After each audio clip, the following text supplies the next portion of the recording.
রুটি, পরোটা অথবা পোলাওয়ের সাথে এই মাশরুম মশলা রেসিপি কিন্তু অনবদ্য লাগে। আর আজকে আমি সেই মাশরুম মশলা রেসিপি নিয়েই আপনাদের কাছে হাজির হয়েছে। হ্যালো এভরিওয়ান, অসীমার কিচেনে আপনাদের সকলকেই স্বাগত। এখানে আমি মোট 400 গ্রাম মতো মাশরুম নিয়ে নিয়েছি। প্রথমে মাশরুমগুলোকে খুব ভালো করে আমি জলেতে ধুয়ে নিলাম। ধোয়ার সময় খেয়াল রাখতে হবে মাশরুমের বোটার অংশগুলো যেন খুলে না যায়, আর খুব এটা আলতোভাবে হালকা হাতে ভালো করে ডলে এটা ধুয়ে নিতে হবে, কারণ মাশরুমের উপরের অংশতে একটু নোংরা লেগে থাকে সেই কারণে। এরপর মাশরুমের বোটার যে অংশটা সেটাকে কেটে নিয়ে মাশরুমগুলোকে আমি মাঝখান থেকে অর্ধেক করে কেটে নিলাম। দেখুন এই অংশটাকে ফেলে দিচ্ছি, আর এরকম করে অর্ধেক করে প্রত্যেকটা মাশরুমই কিন্তু এরকম ভাবে আমি কেটে নিচ্ছি। এই মাশরুম মশলার মধ্যে দেওয়ার জন্য আমি নিয়ে নিয়েছি এখানে একটা ক্যাপসিকামটাকে খুব ভালো করে ধুয়ে নিয়ে তারপরে বড় বড় টুকরো করে আমি কিন্তু কেটে নিলাম। আর ক্যাপসিকাম কাটার সময় আপনারা খেয়াল রাখবেন ভেতরের এই সাদা অংশটা যেন না থাকে, এই অংশটাকে কিন্তু অবশ্যই বাদ দিয়ে দেবেন। ক্যাপসিকামটা কাটা হয়ে গেলে আমি এখানে নিলাম 4টে টমেটো, সেটাকেও লম্বা করে কেটে নিলাম। আর অন্যদিকে আমি নিয়ে নিয়েছি 1 মুঠো কিশমিশ আর 1 মুঠো কাজু বাদাম। এখানে 25 গ্রাম করে কাজু বাদাম আর কিশমিশ আছে। অন্যদিকে একটা ফ্রাইং প্যান বসিয়ে আমি এর মধ্যে দিয়ে দিলাম অল্প একটু সাদা তেল দিয়ে আমি 4টে পেঁয়াজ কুচি করে কাটা সেগুলোকে ভাজতে বসিয়ে দিলাম। ভালো করে ভেজে নিতে হবে পেঁয়াজগুলোতে, যাতে করে পেঁয়াজের মধ্যে কোনো কাঁচা গন্ধ না থাকে। তবে খুব বেশি লাল করে ভাজবার দরকার নেই, হালকা মতো ভাজা হলেই কিন্তু হবে। এই সময় গ্যাসের আঁচটা কিন্তু বাড়িয়ে রাখবেন, কমাবেন না, তাহলে পেঁয়াজের থেকে জল বেরিয়ে এসে পেঁয়াজটা কিন্তু প্রপার ভাজা হবে না, সেখানে কিন্তু কাঁচা গন্ধটা থেকে যেতে পারে। এরপরে এর মধ্যে দিয়ে দিলাম 3টে যে ছোট টমেটো নিয়েছিলাম সেগুলো কুচি করে কেটে সেগুলো দিয়ে দিলাম এই পেঁয়াজের মধ্যে। টমেটোটাকেও খুব ভালো করে ভেজে নিতে হবে, যাতে করে টমেটোর কাঁচা গন্ধটা কিন্তু চলে যায় সেই রকম ভাবে। টমেটোগুলো ভাজতে ভাজতেই যতক্ষণ না একদম নরম হয়ে যাচ্ছে ততক্ষণ কিন্তু এটা ভাজতে হবে। এর মধ্যে এবার দিয়ে দিলাম ভেজানো কাজু বাদামগুলো আর 4টে কাঁচা লঙ্কা আর যে ভেজানো কিশমিশটা ছিল সেটাও। এরপর সমস্ত উপকরণগুলো খুব ভালো করে ভেজে নিতে থাকলাম। এটা ভাজতে হবে ততক্ষণ যতক্ষণ না এই সবজি থেকে পাশ থেকে তেল বেরিয়ে আসছে, ঠিক ততক্ষণ পর্যন্ত। এখানে দিয়ে দিলাম আমি 1 চামচ মতো আদা আর রসুনের পেস্ট। তারপরে সমস্ত উপকরণগুলোকে আবার ভালো করে ভাজতে থাকলাম। আদা রসুনের পেস্ট থেকে যেন কোনো কাঁচা গন্ধ যতক্ষণ না দূর হচ্ছে ততক্ষণ কিন্তু এটা ভেজে নিতে হবে খুব ভালো করে।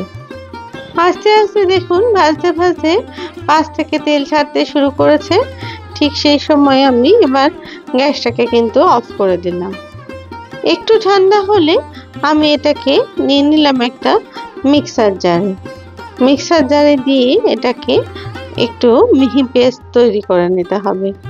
আর এই পেস্টটাই কিন্তু আমি রান্নার কাজে ব্যবহার করব। অন্যদিকে একটা ফ্রাইং প্যান বসিয়ে দিয়ে আমি সেখানে দিয়ে দিলাম অল্প একটু সাদা তেল। তারপরে যে মাশরুমগুলো ছিল সেগুলোকে দিয়ে দিলাম একটু তেলের মধ্যে, যাতে করে এগুলো একটু শ্যালো ফ্রাই মতো হয়ে যায় সেই কারণে। এতে করে মাশরুমের একটা কাঁচা গন্ধ যেটা থাকে সেটা দূর হয়ে যায়, আর মাশরুমটা কিন্তু খেতেও ভালো লাগে। ভাজতে ভাজতে মাশরুমগুলো যখন হালকা ব্রাউন কালার হয়ে যাবে তখন কিন্তু এগুলোকে তুলে ফেলতে হবে। আর এই মাশরুম ভাজার সময় কিন্তু গ্যাসটা একদম কমাবেন না, বাড়িয়ে রাখবেন, কারণ কমালে মাশরুমের ভেতর যে জলো ভাবটা থাকে সেটা কিন্তু বেরিয়ে আসবে, আর তাতে মাশরুমটা কিন্তু প্রপার ভাজা হবে না। সব মাশরুমগুলো তুলে নিয়ে এরপরে ওই ফ্রাইং প্যানেই আমি দিয়ে দিলাম আরও অল্প একটু তেল, আর দিয়ে দিলাম 1 চামচ মতো মাখন। মাখনটা দিয়ে দিলাম এই কারণে যাতে করে এই গ্রেভিতে একটা সুন্দর গন্ধ আসে, সেই জন্য।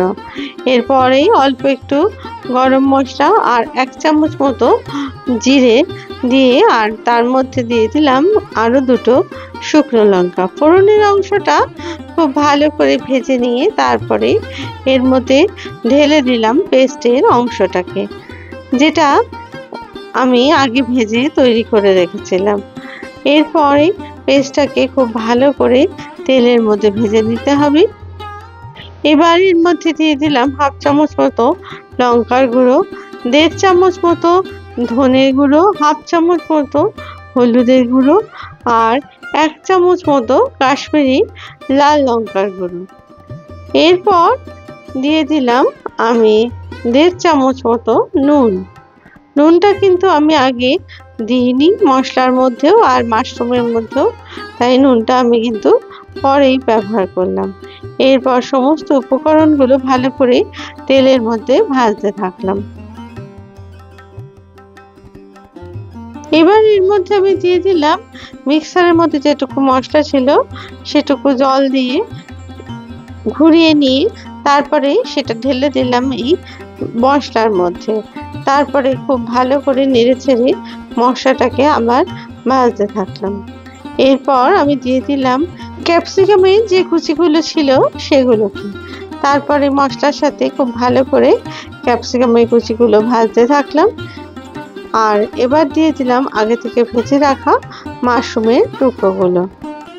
ভালো করে সমস্ত মাশরুম আর ক্যাপসিকাম খুব ভালো করে ভেজে নিলাম। এরপর ঢাকা দিয়ে দিলাম আমি এটা মিনিট 2-3 জন্য। দেখুন আস্তে আস্তে কিন্তু তেল ছাড়তে শুরু করেছে, কিন্তু এই সময় খুব ভালো করে আরও খানিকক্ষণ এই মাশরুমটাকে কষিয়ে নিতে হবে। আর এই সময় গ্যাসের আঁচ কিন্তু মিডিয়াম রাখবেন, না হলে কিন্তু একটু তলায় ধরে যাবার সম্ভাবনা থাকবে। এবার যখন আরেকটু পাশ থেকে তেল বেরোতে শুরু করলো সেই সময় আমি দিয়ে দিলাম 1 মুঠো কুচনো ধনেপাতা।